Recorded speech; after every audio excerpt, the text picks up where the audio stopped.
Here to deliver your midweek edition of CNN Student News, I'm Carl Azus from the CNN Center in Atlanta, Georgia. Today's international coverage begins across the Pacific on the island of Taiwan. People there are still digging through rubble, hoping to find survivors 4 days after a powerful earthquake hit. It was magnitude 6.4. It shook the island at 4 in the morning. The area hardest hit was the southern Taiwanese city of Tainan. At least 40 people there were killed in the quake, and more than 100 were still missing as of last night. Many of them were believed to be in an apartment tower called the Golden Dragon. It collapsed in the quake. Construction equipment is being used to remove debris layer by layer in hopes of accessing any survivors. 3 of the people who worked for the company that built the Golden Dragon are under arrest. They've been charged with professional negligence. Taiwan is located in the Ring of Fire area of the Pacific Ocean. This is where most of the world's earthquake and volcanic activity takes place.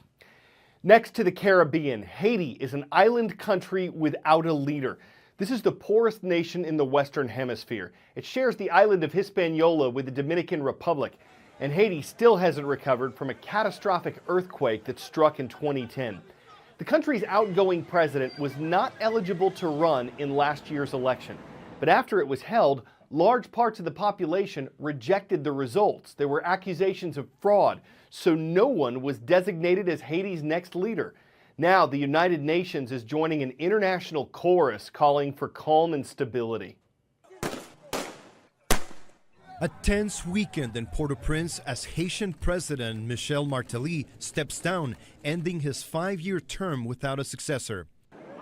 There have been waves of unrest in the Caribbean nation for weeks after delays in a runoff election critics say was fraudulent. A man believed to be a member of a paramilitary group was stoned to death Friday. President Martelly addressed the nation Sunday. "I said that I'm not going to hand over the country to anyone who doesn't believe in elections," Martelly said, "that I am not going to hand over power without the guarantee the country is stable." Hours before stepping down, Martelly reached an agreement with Parliament to elect an interim president in the next few days. Under the agreement, the interim president will commit to hand over power after presidential elections now scheduled for April. A presidential runoff election was canceled last month after the opposition complained the first round had been tainted by fraud. Protests immediately followed and in some cases turned violent, with security forces unable to maintain peace. Martelly acknowledged he failed to achieve a smooth and uneventful transition of power. "History will remember my failure that I'm responsible for, and I alone, for these delayed elections," Martelly said. The National Assembly building was heavily guarded by UN security forces as Martelly spoke. Haiti delayed the beginning of traditional carnival celebrations Sunday over concerns they could turn violent. Presidential elections have already been postponed 3 times. If the new date holds, Haitian voters won't choose a new president until April 24. Rafael Romo, CNN. From the island nation of Haiti, we're taking you to the North African nation of Morocco.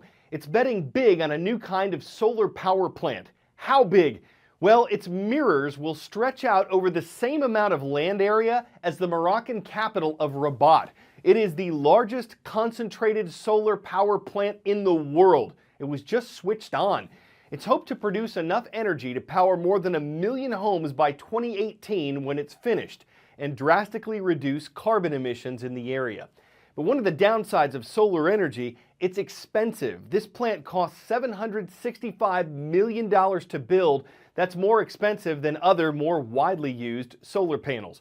But this particular type of plant is able to temporarily store energy for use at night or on cloudy days, a shortcoming of other plants.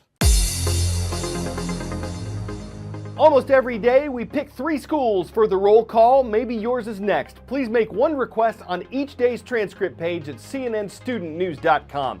West Central Middle School is in Hartford, South Dakota. We welcome the Trojans this Wednesday. Northern Lehigh High School is in Slatington, Pennsylvania. You don't want to mess with the Bulldogs. And for the first time, we're visiting the capital of the Czech Republic. That's Prague, and that's the home of Christian International School. Thank you for watching.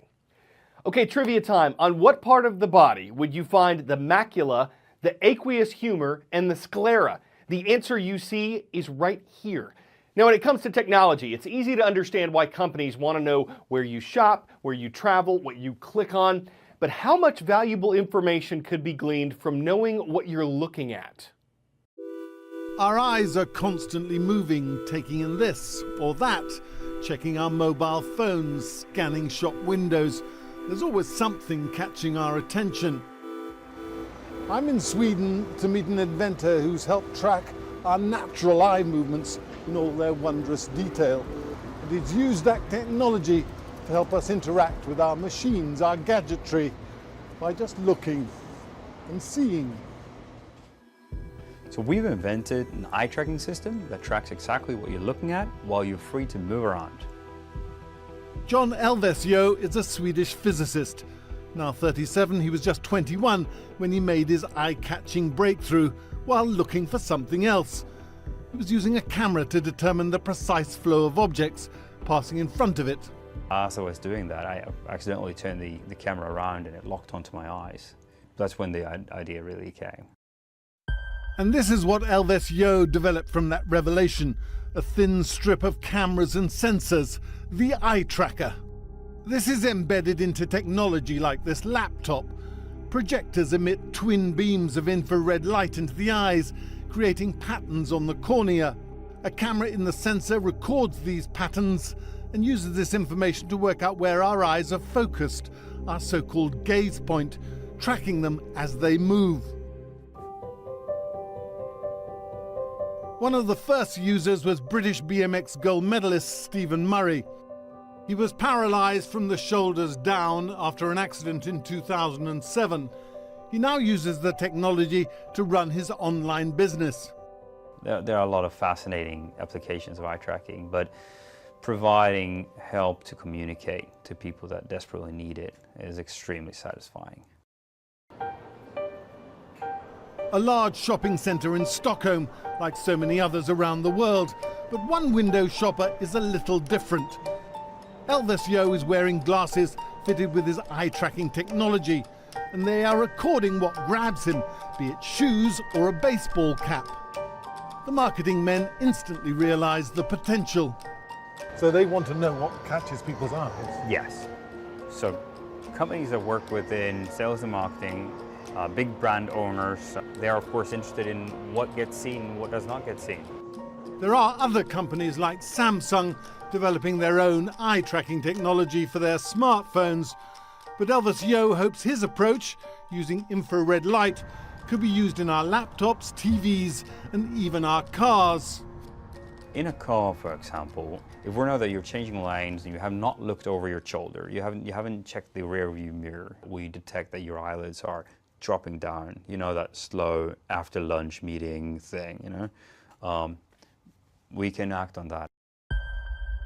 And he thinks this is just the beginning.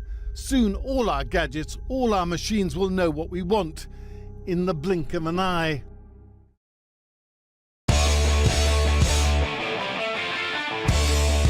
Before we go, well, here's something you don't see every day riding down the streets of Denver, Colorado. A mascot in a recliner. This begs a lot of questions. Does it really need security? Who's controlling the chair? And why don't all recliners do that? One thing we can tell you is that it was part of a parade held yesterday that featured some of the real Broncos, well, the football team, and celebrated their win in Super Bowl 50. Or should we say their Winnie? Of course, there were naysayers before that game, folks who might have been accused of panthering. But after galloping to Sunday's victory, you'd expect the Broncos to horse around a little bit. I'm Carl Azus, and we've got to hoof it. Teachers, CNN.com will have the latest results from the New Hampshire primaries, and our political coverage will continue throughout the season.